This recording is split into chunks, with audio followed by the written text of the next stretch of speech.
नमस्कार दर्शकवृन्द, दिनभरका देश विदेशका प्रमुख खबरहरू समेटिएको नेपाल टाइम्सको टप 50 बुलेटिनमा स्वागत छ। म रश्मिता उदास। सुरु गरौं आजका प्रमुख खबरहरू। नेपाल भ्रमणमा रहेका चीनिया विदेश मन्त्री वाङ यी स्वदेश फर्किए। 25 सदस्यीय भ्रमण टोली सहित शुक्रबार काठमाडौँ उत्रिएका वाङ हाइकिङ, विशिष्ट भेटघाट, 9 बुँदे समझदारी गर्दै स्वदेश फिर्ता। बीआरआईसँग सम्बन्धित आयोजनाहरू छिटोभन्दा छिटो अगाडि बढाउन चीनलाई एमाले अध्यक्ष केपी ओलीको आग्रह। तत्कालीन र दीर्घकालीन योजनाहरू छिटोभन्दा छिटो कार्यान्वयनमा लैजान चीन प्रतिबद्ध रहेको चीनिया विदेश मन्त्री वाङको जवाफ।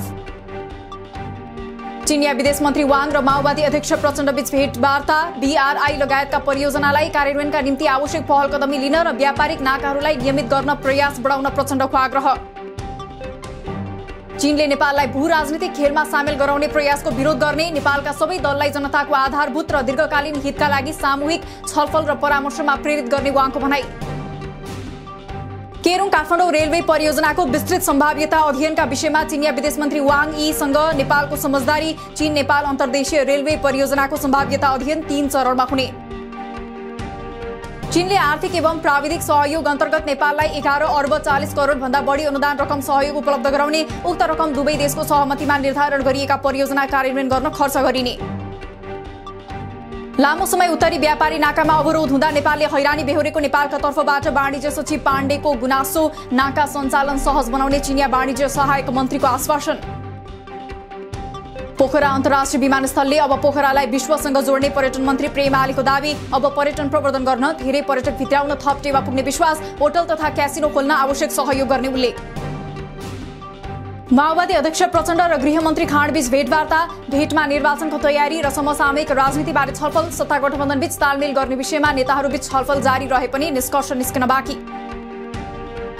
बालुवाटारको बङ्करभित्र बसेर तत्कालीन प्रधानमन्त्री ओलीले राष्ट्रपति र प्रधान सेनापतिसँग गोप्य वार्ता गरेको एकीकृत समाजवादी अध्यक्ष माधव नेपालको आरोप। तत्कालीन प्रधान न्यायाधीश जबरासँग पनि भेटेर सेटिङमा संसद विघटन गरिएको दावी। व्यापार घाटा उकालो र अर्थतन्त्रका सूचकहरू ओह्रालो लागेको भन्दै काम गर्न नसक्ने अर्थमन्त्री जनार्दन शर्मालाई पदबाट हटाउन काङ्ग्रेस केन्द्रीय सदस्य प्रकाश रसाइलीको माग। रसाइली चुनावी गठबन्धनको विपक्षमा।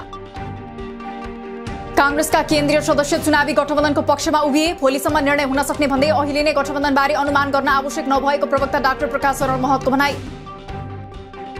काङ्ग्रेसका 7 प्रदेश सभापतिहरूले उठाएका मागहरू सम्बोधन हुने। आफूहरूलाई केन्द्रीय सदस्य सरह केन्द्रीय समिति बैठकमा आमन्त्रण गरिनुपर्ने, प्रदेशमा लेवी दिइनुपर्ने र वरियता लगायत विषय टुङ्ग्याउनुपर्ने प्रदेश सभापतिहरूको माग।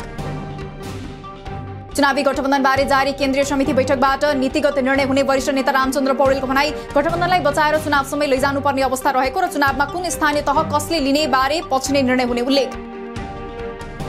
निर्वाचन आयोगप्रति एमाले अध्यक्ष केपी ओली असन्तुष्ट। मतपत्रको रङ बदल्ने निर्णयप्रति आपत्ति जनाउँदै बलमिच्याइ गरेको आरोप। यसको प्रतिवाद गर्न नेताहरूलाई निर्देशन। आयोग अटेरी गरेर अगाडि बढिरहेको भन्दै चिन्ताको विषय भएको उल्लेख।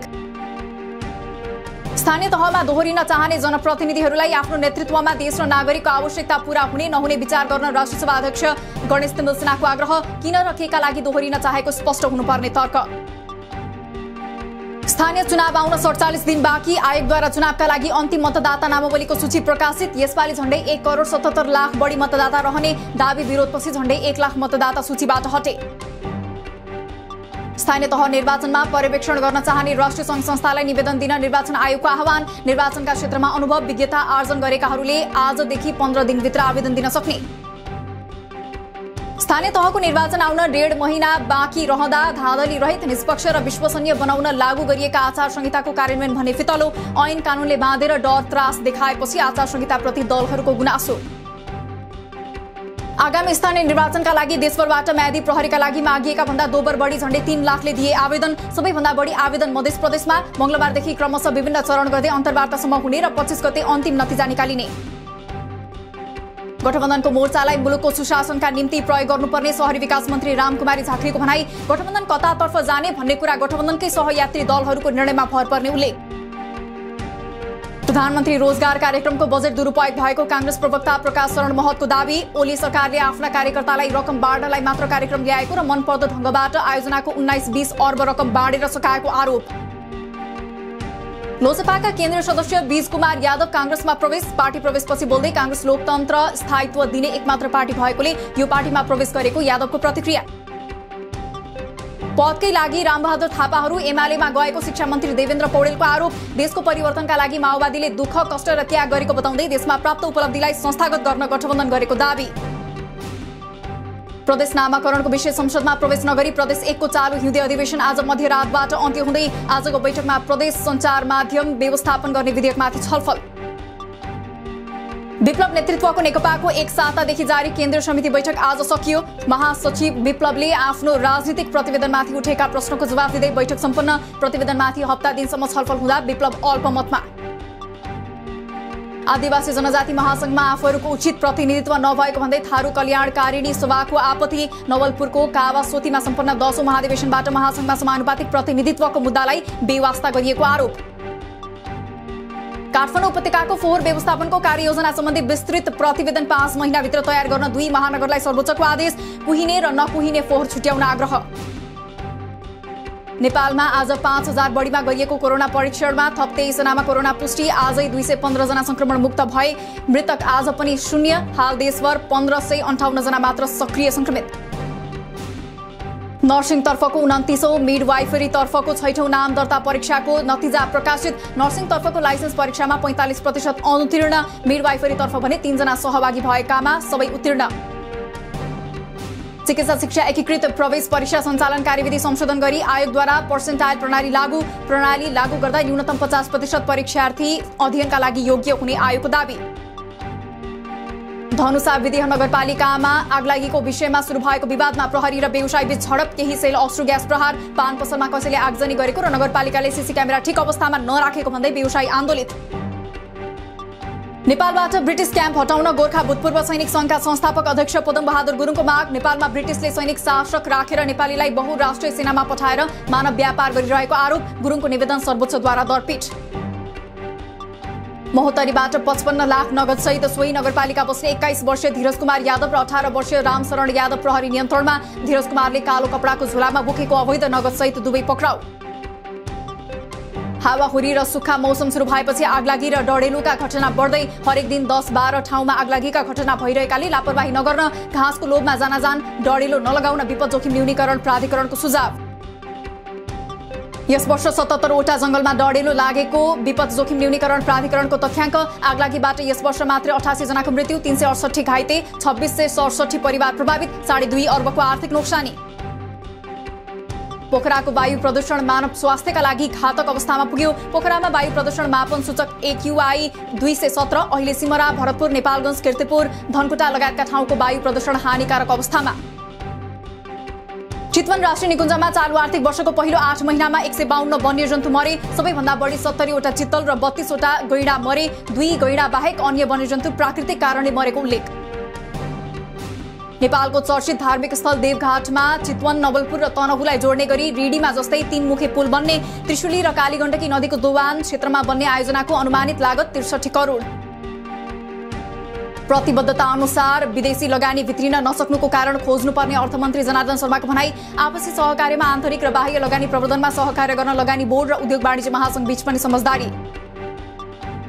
हप्ताको पहिलो दिन शेयर बजार दोहोरो अङ्कले घट्यो। नेप्से आज 41.43 अङ्कले घटेर 2572.23 बिन्दुमा झर्यो। आजै 4 अर्ब 98 करोड 95 लाख रुपियाँको शेयर कारोबार।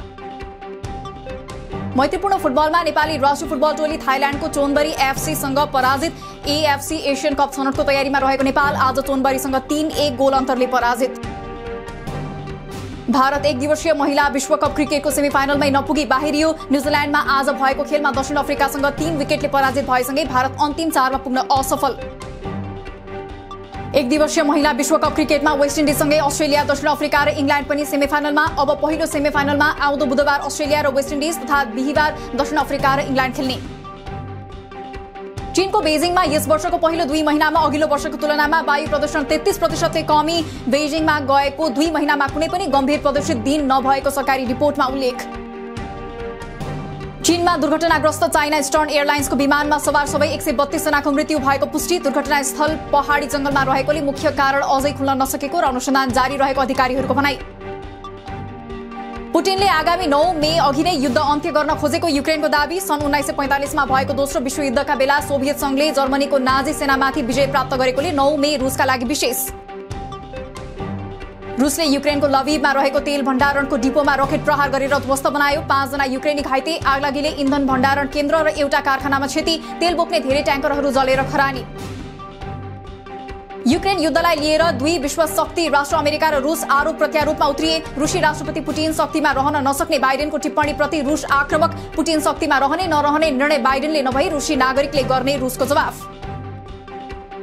र मरियोपोल रुसी कब्जामा जानबाट रोक्न मुस्किल भएको जेलेन्स्कीको भनाई। पश्चिमा राष्ट्रहरूसँग युद्धक विमान ट्याङ्क मिसाइल आवश्यक रहेको भन्दै एन्टी-सिप हतियार पनि सहयोग माग। नेटोसँग सहयोग माग्दै 31 दिन बितेको गुनासो।